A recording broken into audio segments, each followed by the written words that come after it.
morning, beloved brothers and friends and sisters.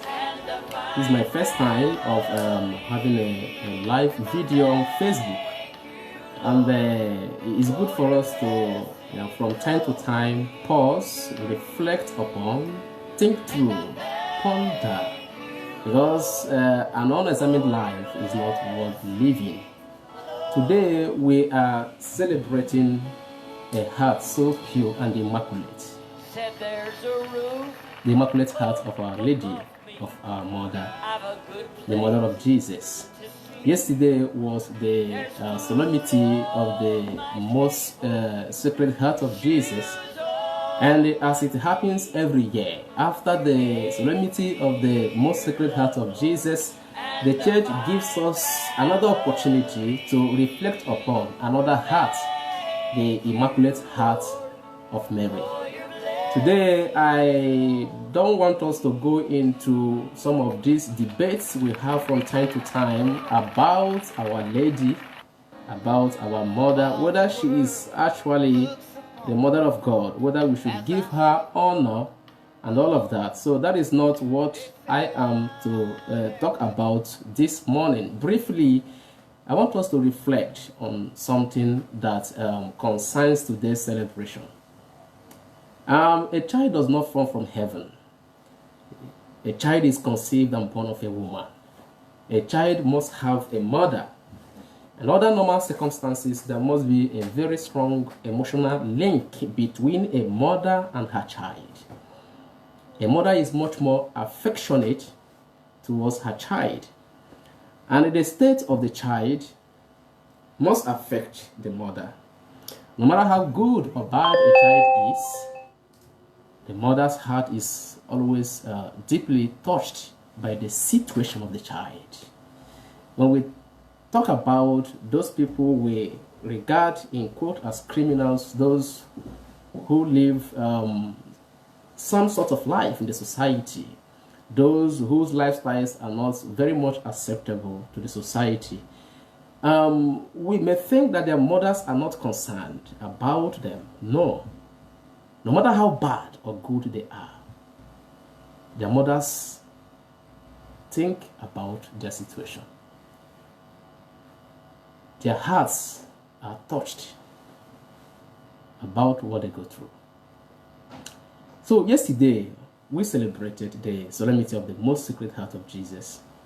And it was a great opportunity for us to remember that the heart of Jesus was and is still a heart filled with love and compassion for humanity, to the point of bleeding endlessly for humankind. And Jesus was filled with so much love and compassion for us that he went about doing good, suffering for the sake of humanity, for the sake of goodness, and dying for the sake of those he came for. Yes, it is only a heart that is filled with love that can willingly choose to suffer for the beloved. I don't want us to think that the mother of Jesus was not affected by the woes, sorrows, and sufferings of the Son. She was. Being a true mother, she really thought about. She cried. Her heart was pierced with a sword. And then we now begin to ponder what Mary actually went through in the course of whatever her Son went through on earth. The Bible tells us in today's very gospel reading that Mary pondered everything in her heart. And we remember quickly what Simeon the old man prophesied. If we go to Luke chapter 2 verse 35, Simeon told Mary point blank that the sword shall pierce her heart. And from that point up to the time of the crucifixion of Jesus, Mary's heart began to bleed of the imminent pains and sorrows of her Son, because of so many other things which she did not fully understand about her divine Son. She pondered on. Today's reading narrated an event of what happened in the life of Jesus and Mary and Joseph They went to Jerusalem for a Passover feast. And Jesus did not go with them as they were going back. And at a point, they discovered that this Jesus, their son, was not with them. And they went back to search for him. Now, when they saw Jesus and then asked him why he should do what he did, what was Jesus' response? Do you not know I must be about my Father's business? That was the response Jesus gave to the mother and to the father. As small as he was, we may ask ourselves, what should Jesus, be actually doing in the name of doing his Father's business? And why did he even choose to respond to his parents in such a manner instead of apologizing for hiding away and staying away in the temple? A lot of things didn't add up, but Mary did not shout. She did not respond to Jesus, her son, in a rude manner, in a harsh manner. The Bible says that she pondered everything in her heart. Even at that very time that the son suffered greatly at the hands of the Jews, Mary suffered silently, pondering everything in her heart. As we celebrate this feast today, this memorial of Our Lady, we have to see what we can learn from it. As we think through, let us remind ourselves that we live in a world where there are people who seem to be more impulsive than reflective.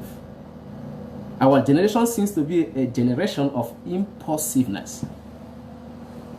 People are quick to act on everything without much thinking. And many of us are too quick to judge, to condemn, to write off, to disown, and label, because we hardly ponder, we hardly discern, we hardly assess, we hardly reflect on and pray about certain situations that we may not completely understand. Many parents are too quick to strike and punish without thinking more deeply as to why their children behave the way they behave. Mary's heart is immaculate. And when we talk about being immaculate, we're not just referring to her purity, we are also learning that this heart was a heart that learned how to connect the events of life in the light of the bigger picture of God's plan. Of course, Mary reflected upon, she pondered through and through all the happenings around her. And all in all, she didn't contemplate evil despite the storms of life. Rather, she submitted to the will of God in everything that concerned her and her child. We need such pondering hearts in our time more than ever.